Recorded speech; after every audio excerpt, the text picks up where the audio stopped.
나보다 슬픈 자를 보는 일이 나를 웃게 합니다. 사람은 언제나 무심하게 살아갑니다. 당연한 듯 살아가다 죽음이 가까워질 때 비로소 살고 싶다는 강한 의지가 솟아납니다. 갑작스런 사고, 병, 재난 앞에 서면 우리는 깨닫습니다. 그 평범했던 날들이 얼마나 고요한 행복이었는지를요. 건강을 잃고 소중한 것을 잃은 뒤에야 비로소 우리가 누리던 것이 얼마나 값졌는지 알게 됩니다. 살고자 하는 마음, 행복하고자 하는 마음은 늘 조용히 숨어 있다가 고난 앞에서야 고개를 듭니다. 참 이상한 일입니다. 행복은 소극적으로 느끼고 슬픔과 고통은 크게 느끼는 것이 인간의 본성이니까요. 그것은 신이 인간에게 내린 작은 벌처럼 느껴집니다. 그래서 우리는 많이 가져도 감사하지 못하고 가까운 사람의 소중함도 언제나 한 걸음 늦게야 비로소 깨닫습니다. 비극을 통해서만 삶의 소중함을 배우는 것, 그것이 인간이라는 존재의 슬픈 진실일지도 모릅니다. 우리는 어떻게 하면 행복을 더 잘 느낄 수 있을까요? 조금 이상하게 들리겠지만 그 방법 중 하나는 비극을 목격하는 것입니다.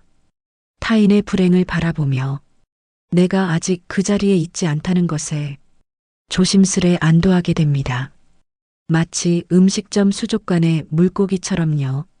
물고기들도 기쁨과 슬픔을 느낀다고 가정한다면 죽음 앞에서 얼마나 두려울까요? 요리사가 다가오면 수족관 속 물고기들은 모두 절박하게 살아남길 바랍니다.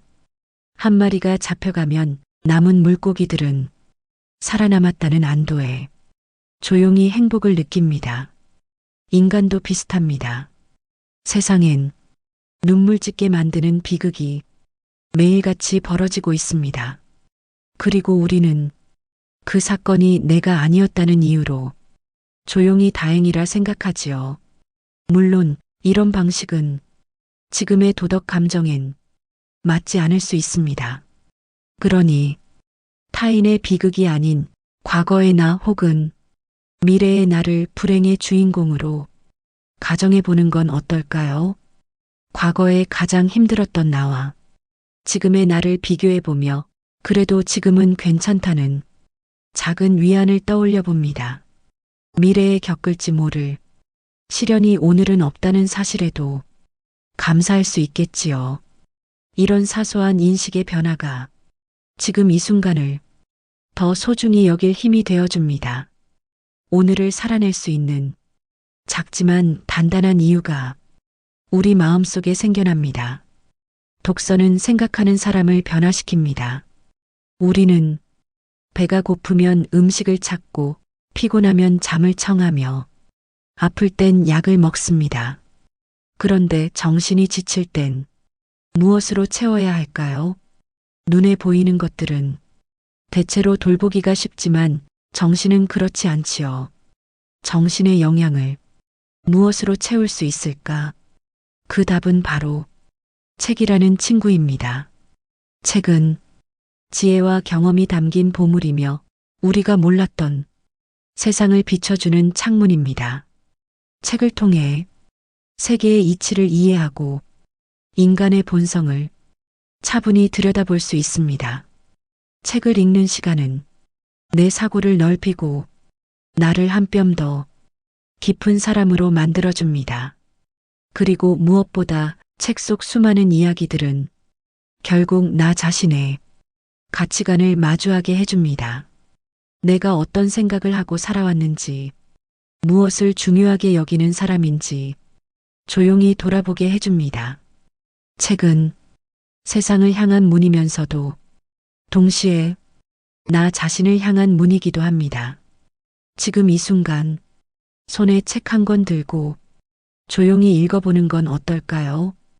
그 안에 지친 마음을 채워줄 의외의 위로가 숨겨져 있을지도 모릅니다. 새로운 생각을 받아들이고 그 뜻을 곱씹는 과정에서 조금씩 넓어지는 것은 바로 나 자신입니다.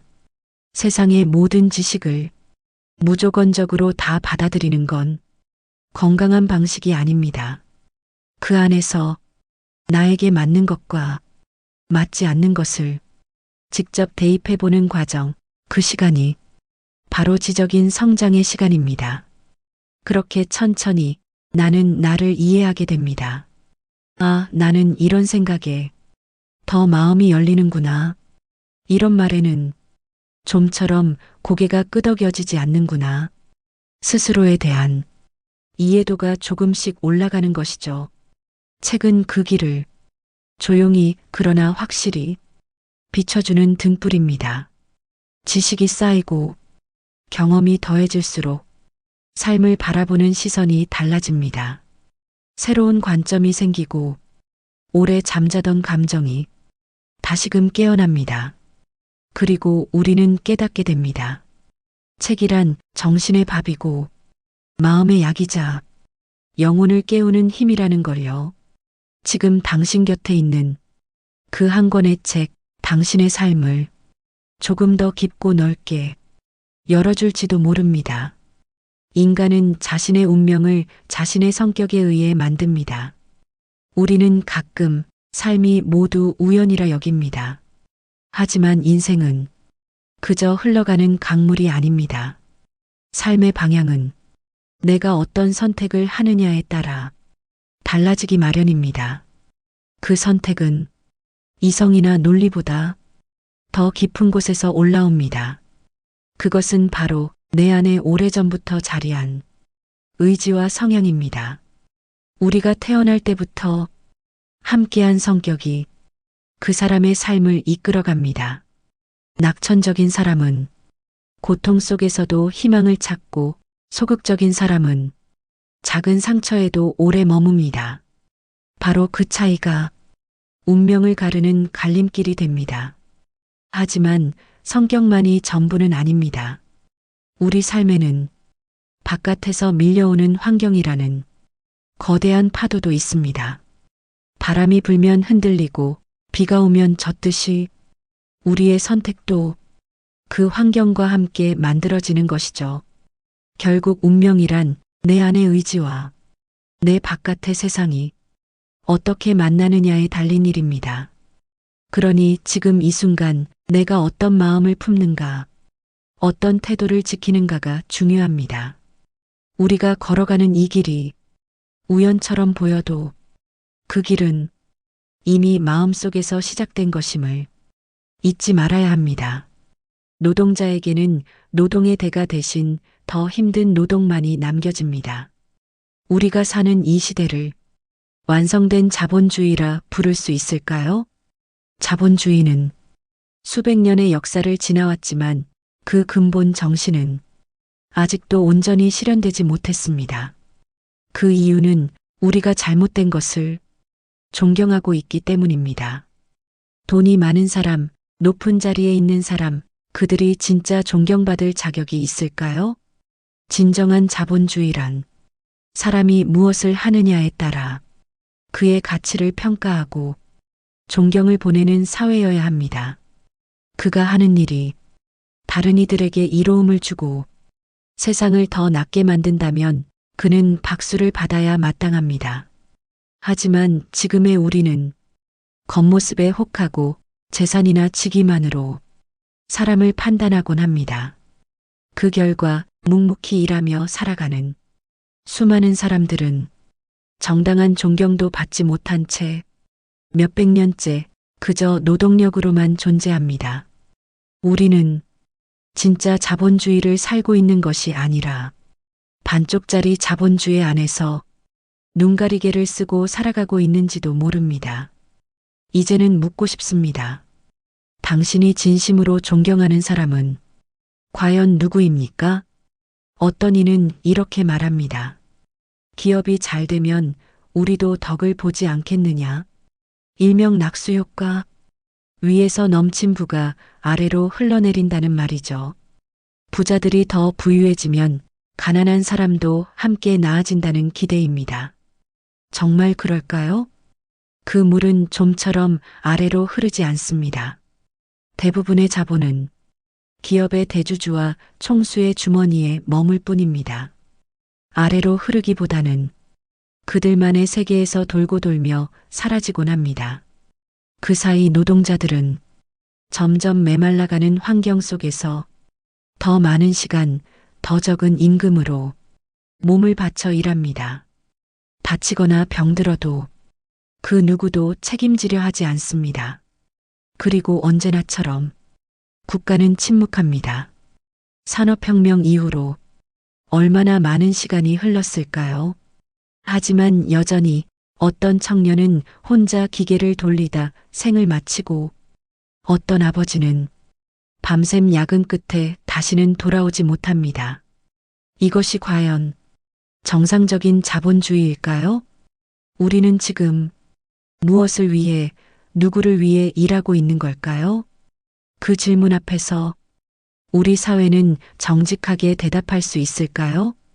몇백 년을 이어온 흐름, 그 깊은 물살을 단번에 바꾸는 일은 결코 쉬운 일이 아닙니다.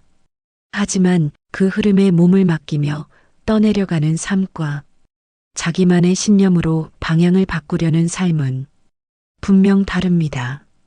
아마 당신의 목소리는 세상을 뒤흔들 만큼 크지 않을지도 모릅니다.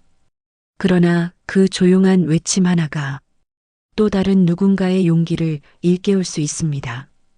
그 하나가 두 개가 되고 두 개가 열이 되어 세상을 조금씩 바꾸는 씨앗이 될 수 있습니다. 그러니 주저하지 마세요. 지금의 나를 위해, 내 곁에 소중한 사람을 위해, 그리고 아직 태어나지 않은 미래의 누군가를 위해 당신만의 작은 용기를 이 세상에 조용히 보태주세요. 그 마음 하나가 어쩌면 세상에서 가장 큰 변화의 시작이 될지도 모릅니다. 돈은 자유를 구매할 수 있게 하지만 동시에 인간을 새로운 종류의 노예로 만듭니다. 돈이라는 건 참 묘한 존재입니다. 한 손에 쥐고 있으면 든든하면서도 어느 순간엔 그 무게에 눌려버리기도 하니까요. 돈은 분명 우리 삶에 많은 도움을 줍니다. 먹고 살 걱정을 덜어주고 원하는 것을 누릴 자유도 안겨주지요. 어느 정도의 돈은 삶의 품격을 지키는데 꼭 필요한 친구이기도 합니다. 때로는 우리가 사랑하는 사람을 지켜내는 가장 현실적인 방패이기도 하고요. 하지만 그 돈이 어느새 주인이 아닌 주인 행세를 하기 시작하면 이야기는 달라집니다. 욕망은 끝이 없고 더 많이 가지기 위해 더 많은 것을 잃게 됩니다. 마음의 평온도, 관계의 온기도, 심지어는 자기 자신조차 놓치고 마는 겁니다. 돈은 잘 쓰면 좋은 친구가 되지만 잘못 다루면 무서운 주인이 되곤 합니다. 그러니 묻고 또 물어야 합니다. 내가 돈을 지배하고 있는가? 아니면 돈이 나를 지배하고 있는가? 그 질문에 솔직히 답할 수 있을 때 우리는 비로소 돈과의 건강한 거리를 되찾을 수 있을지도 모릅니다. 진정한 행복과 만족은 은행 잔고나 집 평수에서 오는 것이 아닙니다. 그보다 더 깊고 단단한 곳, 바로 내면의 평화에서 비롯되지요. 물질은 늘 우리에게 말합니다. 조금만 더 가지면 괜찮아질 거라고. 하지만 그 끝없는 조금 더는 오히려 욕망의 불을 키우고 우리 마음의 평화를 앗아가 버립니다. 그래서 필요한 것이 바로 돈에 대한 건전한 태도입니다. 첫째, 욕망을 조절하는 마음입니다. 내게 정말 필요한 것이 무엇인지 진지하게 묻고 불필요한 욕망은 내려놓는 연습을 해야 합니다. 조금 부족해 보여도 그 안에서 충분한 의미를 발견하는 삶. 그것이 진짜 지혜로운 삶입니다. 둘째, 내면의 가치를 인식하는 태도입니다. 돈보다 중요한 것, 그건 바로 나 자신입니다. 정신적인 만족, 삶에 대한 이해, 그리고 나답게 살아가는 힘. 이 모든 것이 돈보다 오래, 깊이 남는 자산입니다. 셋째, 지금 이 순간에 감사하는 마음입니다. 이미 가진 것에 눈을 돌려보세요. 사랑하는 가족, 따뜻한 한 끼, 조용한 오후 햇살 한 조각. 이 모든 것이 돈으로는 살 수 없는 귀한 보물입니다. 이런 태도를 지녀야 우리는 돈의 주인이 될 수 있습니다. 돈에 흔들리는 삶이 아니라 돈을 지혜롭게 사용하는 삶. 그런 삶을 살아가는 사람은 비록 많지 않은 재산을 가졌더라도 누구보다 넉넉한 마음으로 자기 인생을 품을 수 있을 것입니다. 언제나 곁에 있어주는 사람이 친구입니다. 힘들어하는 사람에게 할 수 있어요라고 말해주는 건 분명 따뜻한 말입니다. 하지만 그것은 응원이지 도움은 아닙니다. 진짜 도움은 그 사람의 손을 잡고 함께 길을 찾는 일, 지쳐 쓰러졌을 때 등을 밀어 일으켜주는 것입니다. 누군가 계속해서 나에게 힘내라고 잘 될 거라고 말합니다. 그 말을 믿고 정작 도움이 필요할 때 손을 내밀면 그제야 비로소 알게 됩니다. 그 사람이 진짜 내 편이 아니었음을요. 가장 큰 상처는 바로 그런 순간에 생깁니다. 믿었던 사람이 망설이는 모습을 보일 때 마음 깊은 곳에서 무너짐이 시작됩니다. 삶은 고통과 기쁨이 서로를 번갈아 찾아오는 여정입니다. 누구에게나 불행도 또 어느 순간에 행운도 찾아옵니다. 그렇기에 사랑과 고귀함이 할 수 있는 단 한 가지, 그것은 고통을 덜어주는 일입니다. 그 안에는 조용한 동정심이 깃들어 있습니다. 에로스, 즉 사랑은 어쩌면 우리의 작은 이기심에서 비롯됩니다. 즐거움을 나누고 싶고 함께 웃고 싶은 마음이니까요. 하지만 진정한 우정에는 아가페의 마음, 즉 동정과 희생의 감정이 스며 있어야 합니다. 그 사람이 슬플 때 함께 울고 기쁠 때 진심으로 박수치는 마음. 그게 바로 우정의 가장 깊고 단단한 본질입니다. 진정한 우정은 이기심과 동정, 이 두 감정이 따뜻하게 섞여 있을 때 비로소 생겨나는 것입니다. 내 곁에 그런 사람이 있다면, 그리고 내가 그런 사람이 되어줄 수 있다면 그것만으로도 우리는 참 복된 인생을 살아가고 있는 것입니다. 우정 속의 이기심이란 어쩌면 아주 소박한 마음입니다. 내가 그 사람과 함께 있을 때 그 시간이 즐겁고 따뜻하기 때문에 친구가 된다는 것이지요. 함께 나눈 웃음, 함께 걷던 길, 그 모든 순간이 기쁨이라 그 사람을 친구라 부를 수 있는 겁니다. 하지만 그것만으로는 진짜 우정이라 말하긴 어렵습니다. 진짜 우정은 그 사람이 고통을 겪을 때 드러납니다. 친구가 슬픔에 잠겼을 때 내 마음도 덩달아 무거워지고 그 아픔 나도 겪을 수 있어 하고 진심으로 아파하는 마음, 그게 있어야 비로소 우리는 진짜 친구라 할 수 있습니다. 삶은 언제나 균형을 이루려 하지만 때로는 한쪽으로 기울기 마련입니다. 기쁨이 넘칠 때도 있고 불행이 너무 커서 견디기 어려울 때도 있습니다. 그래서 진정한 친구란 좋을 때만 함께 있는 사람이 아니라 기쁠 때는 함께 웃고 아플 때는 함께 울 수 있는 사람입니다. 그 사람에게 잘 될 거야 라고 말하면서도 실제로 손을 내밀어 함께하는 사람, 말뿐이 아니라 행동으로 응원해주는 사람, 그런 친구가 진짜 친구입니다. 입으로는 따뜻한 말을 하면서도 속으로는 거리를 두는 사람이 아니라 묵묵히 곁을 지키며 아픔의 무게를 나누는 사람. 그런 친구가 당신 곁에 있다면, 그리고 당신이 누군가에게 그런 친구가 되어주고 있다면 그 자체가 참 복된 인생입니다. 우정이란 함께 살아내는 용기이자 함께 견뎌주는 사랑이니까요. 명예와 체면이 진정한 자랑거리가 될 수 있을까요? 명예는 종이로 만든 왕관일 뿐입니다. 우리는 살아가며 명예라는 이름의 왕관을 꿈꾸곤 합니다. 어느 대학을 나왔는지, 어떤 자리에 앉았는지, 무슨 상을 받았는지 그런 것들이 사람을 빛나게 해주는 후광처럼 느껴지기도 하지요. 사람들은 그 후광을 보고 고개를 끄덕이고 박수를 보내고 때론 부러움으로 바라봅니다. 하지만 그 빛은 참으로 쉽게 꺼지기도 합니다. 예기치 않은 사고나 작은 실수 하나에도 그토록 공들여 쌓아 올린 명예는 마치 종이로 만든 왕관처럼 쉽게 찢기고 불타고 무너집니다. 그리고 그 사람이 아무리 높이 있었어도 마지막 순간에 그 명예는 아무런 도움이 되지 않는다는 사실, 그제야 우리는 깨닫습니다.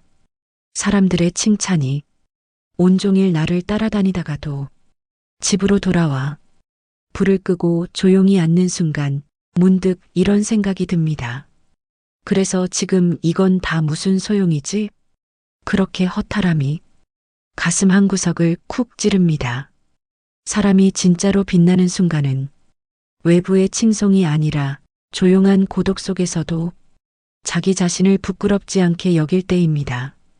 명예는 종이 왕관처럼 쉽게 꾸며지고 쉽게 찢어집니다. 하지만 인격은 작고 단단한 돌처럼 속에서부터 빛이 납니다.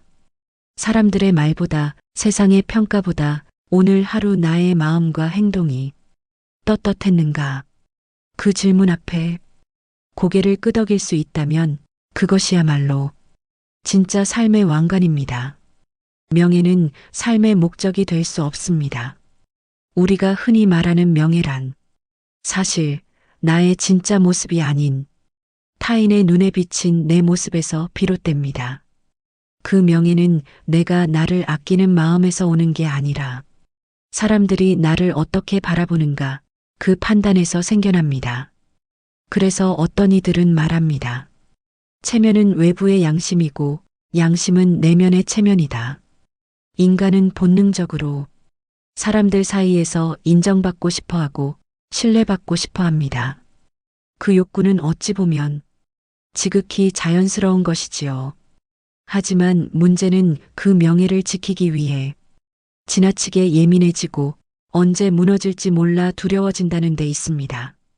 어렵게 쌓은 명예는 누군가의 비난 한마디에도 휘청이고 온갖 칭찬으로 가득했던 자리는 어느새 진흙탕 싸움터가 되어버리기도 합니다. 그럴 때 우리는 스스로에게 이렇게 물어야 합니다. 과연 이 명예가 진짜로 나의 자랑이 될 수 있을까? 사람들이 나를 어떻게 보느냐보다 내가 나를 어떻게 바라보느냐가 더 중요한 것 아닌가? 명예는 삶의 수단일 수는 있어도 그 자체가 목적이 되어서는 안 됩니다.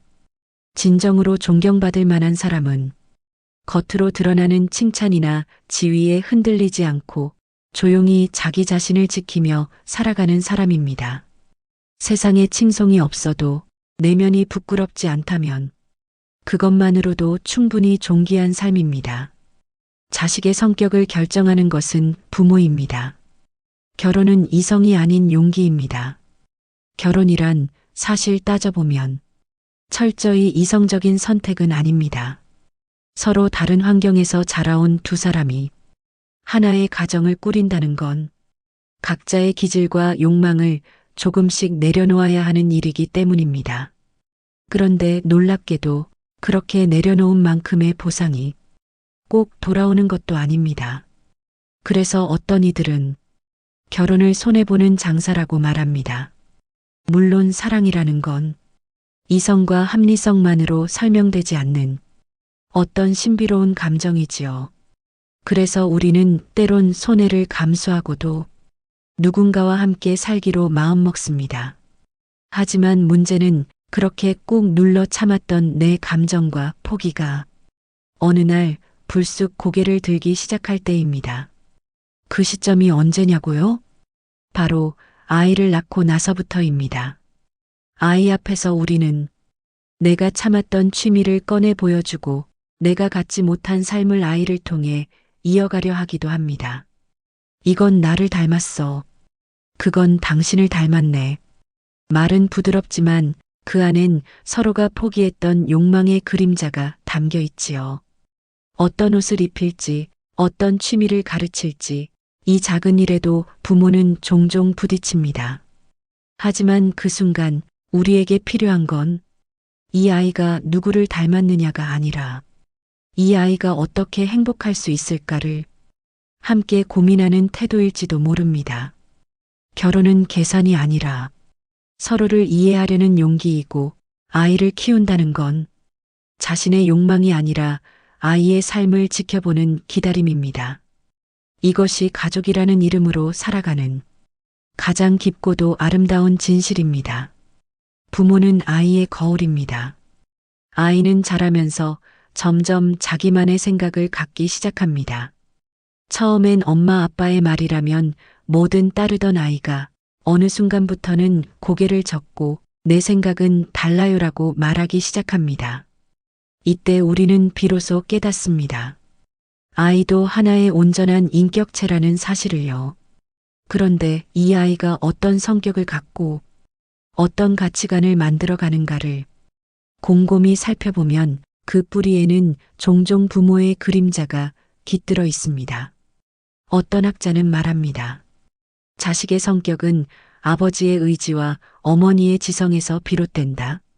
아버지의 의지란 삶을 향해 나아가는 힘, 원하는 것을 향해 부딪히는 본능의 불꽃입니다.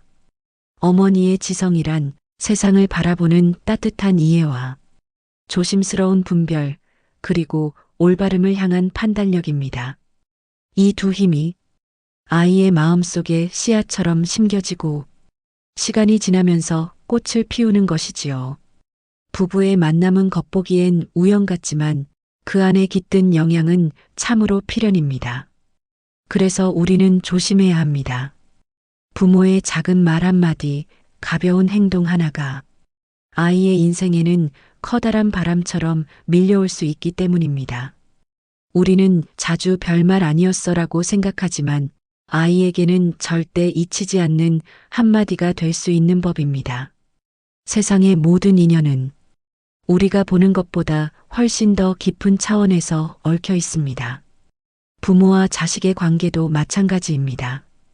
그러니 지금 내가 하는 말과 행동이 어떤 마음으로 전해지고 있는지 잠시 멈춰서 돌아보는 것, 그것이 좋은 부모가 되는 첫걸음일지도 모릅니다.